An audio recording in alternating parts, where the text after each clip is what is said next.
به حشمت خان عزیز، پارسال دوست امسال آشنا. حال شما چطوره؟ مشتاق دیدار. مخلص آقا مهران، سلام نکرده عزیزی. شما چرا زحمت میکشین؟ ما سلام داریم خدمتتون. خوبی سالار؟ قربون شما برم، متشکرم حشمت خان. کامپیوتر و اسکایپ و آنلاین و قضیه چیه؟ از خودت بپرس آقا مهران. مگه شما رو غیر از تلویزیون و اینترنت جای دیگه هم میشه ویزیت کرد؟ یه وقت ناپریزی نکنی پاتو از پیچ شمرون بذاری پایین‌ترا. خودت تو خانواده همچین دخیل بستین به این سایبری که نگو و نپرس. خانواده کدومه؟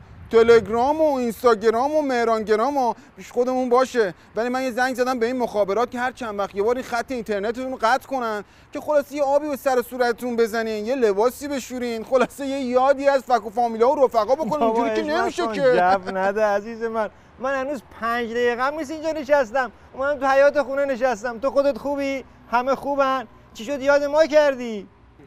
آقا رو ما رو بگی واکی شدیم هموطنای عزیز. آقا قربونت برم 10 تیر تو پاریس من قرار نیست گرده همو بیایم. آخه قربونت شکلت برم من مثل هر سال منتظرم که بیای دنبالمون جمع جور کنیم بریم دیگه.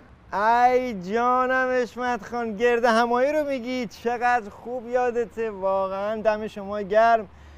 خیلی عالیه، شما تشریف ببرید، من خودم رو میرسونم. پشتبند شما حتما میام، قول میدم. پشه بند میام چیه؟ من قرار نیست تو با ماشین بیای دنبالمون بریم. مشکل همینه دیگه. دقیقا مشکل تو همین ماشین من. امسال ماشین دستم نیست. شما برو، من حتما خودمو میرسونم به زودی.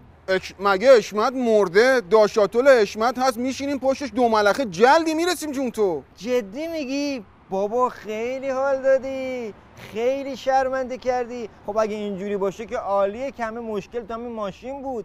چقدر خوب اتفاقا. پس اگه موافق باشی من فردا صبح اول وقت منتظرتم. ماشین رو وردار بیار که با هم بریم. موافقی؟ تمام قربون تو رگمی، میخوامت عزیزی، میبینمت. بیا واسم بایت های.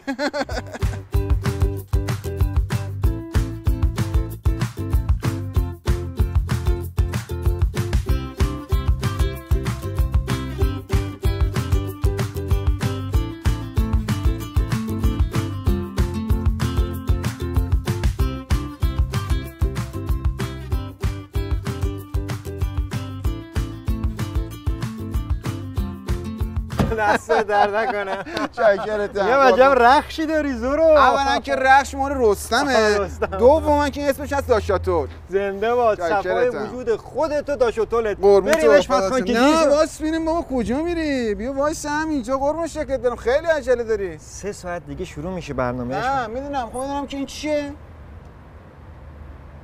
این خاکه. اینجوری میخوام بریم گرده همایی؟ اینجوری میخوام جلو هموطنا ظاهر شیم؟ کی آقا رو میخواد تازه پشتبند ما هم بیاد.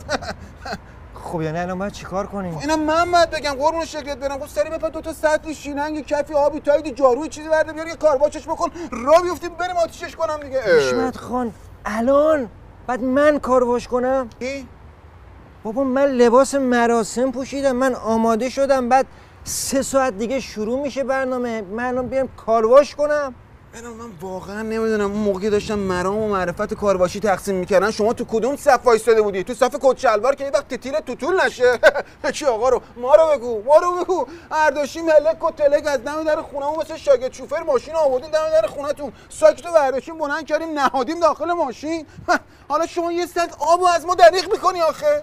نه بابا حشمت خان، والا منظور من فقط به خدا به خاطر اینجوریه من به خاطر زمان بندی فقط میگم، وگرنه چیزی نیست که حالا منظور 2 تا سطل آبه دیگه. آره دیگه. 2 تا سطل آبو میارم میریزیم میره دیگه. بابا بیا بریم.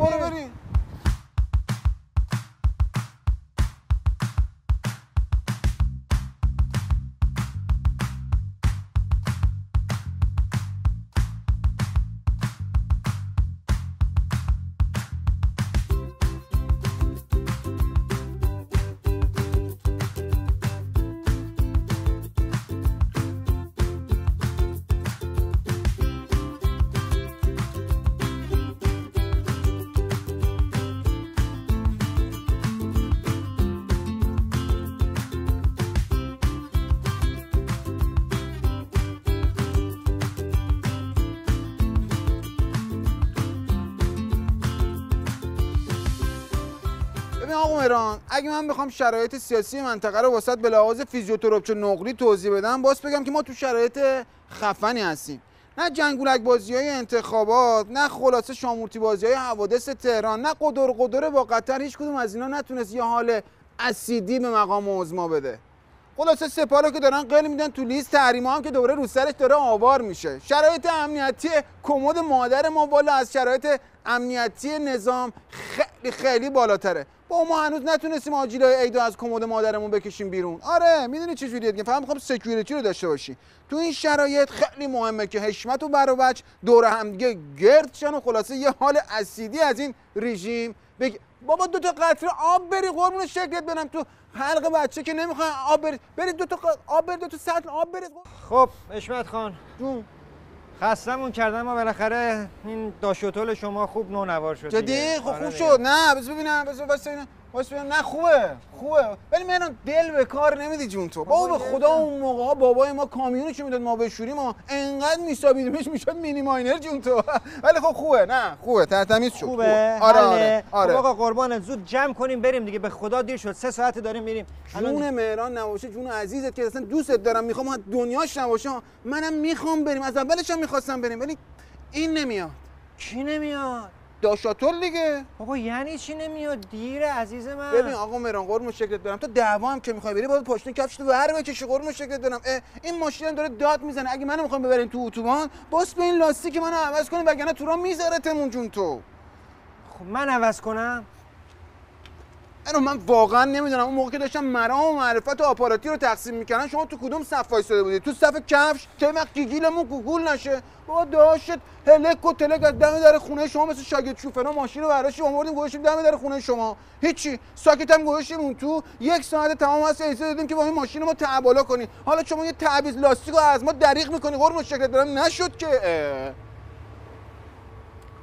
حشمت خان جون آچار چرخ کجاست؟ آچار چرخ هم اینجاست دیگه، سری جمع جورش کن بریم دیگه بابا.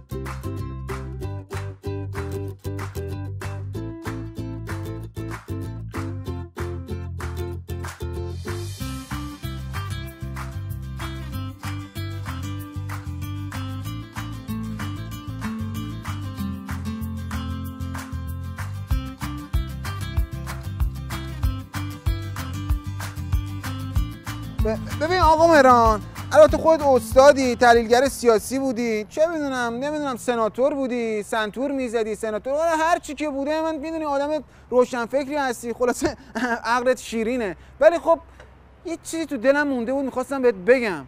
تو این انتخاباتیه یه سری سوسه می اومدن که واسه بین بد و بدتر یکی رو انتخاب بکن. آقا ما نمیخوایم این بد و بدتر رو، ما بهترش رو میخوایم، بهترترش رو میخوایم. آقا قربون شکلت برم والا نمیدونم کجا بریم این حرفو بزنیم. البته چه جایی بهتر از اون جایی که ما داریم میریم، اونجا خیلی باحاله، همه آدما هستن، میشینیم اونجا هموطنا حرفامون رو همونجا میزنیم قربون شکلت برم. ما این آخونده شپشو رو نمیخوایم. بابا نکن رزوه به رزوه شد جون تو، در بیار اینو. حشمت خان از این داشتولت بپرس ببین امری فرمایشی چیزی نداره الان تمایل داره بریم؟ جون آقا مهران هر چی هم که باشه این دفعه دیگه میخوایم بریم دیگه. بشین بریم یا آقا جون بشین بریم.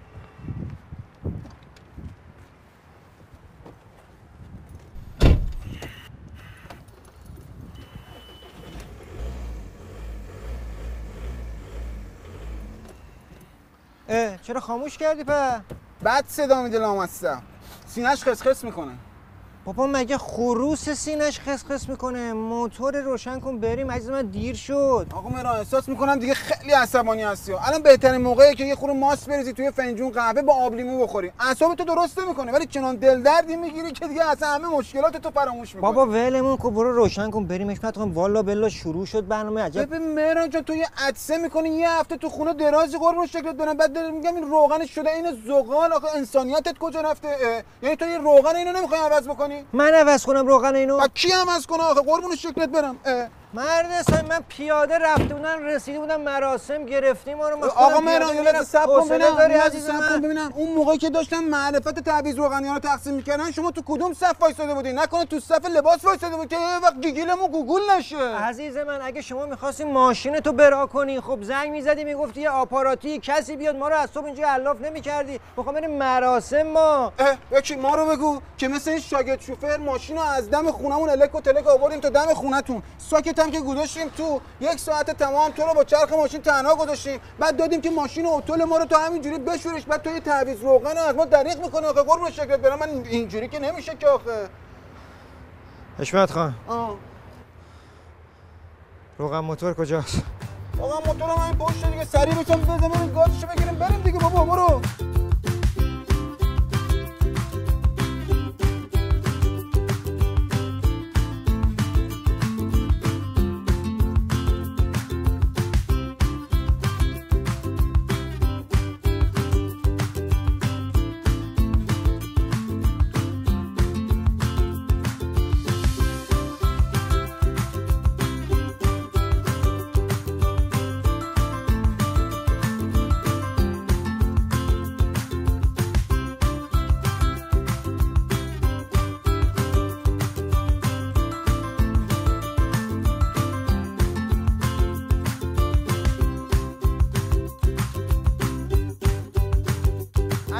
سلام مخلصم قربون تو فدات شم. آره نه ما داریم میریم اون سمتی آره یا نه ببین نه چند نفر خب بیاین دیگه بیاین ویلپن نه چرا گم شی ماشینم نداری خب باشه من میام دنبالتونم وظیفه‌مه خواهش میکنم قربان تو میبینمت یا علی همونجا باش اومدم بگم.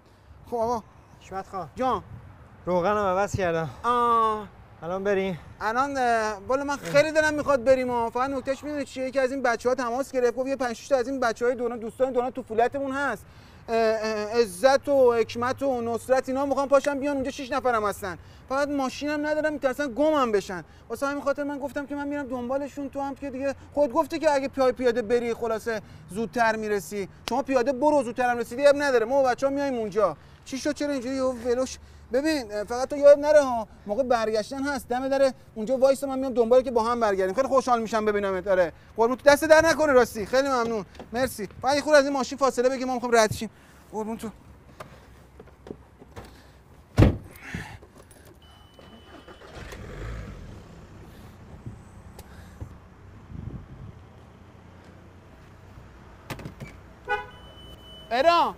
مهران جان بیا آقا جون ببخشید مزاحمت شدم این کتت هم برده با خودت ببر آره قربانت کاری نری کراواتت هم بگیر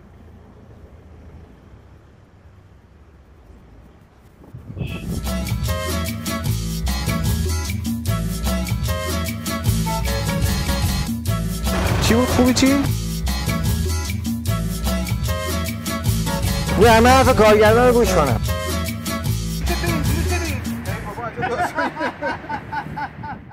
ویلپن 10 تیر ایران آزاد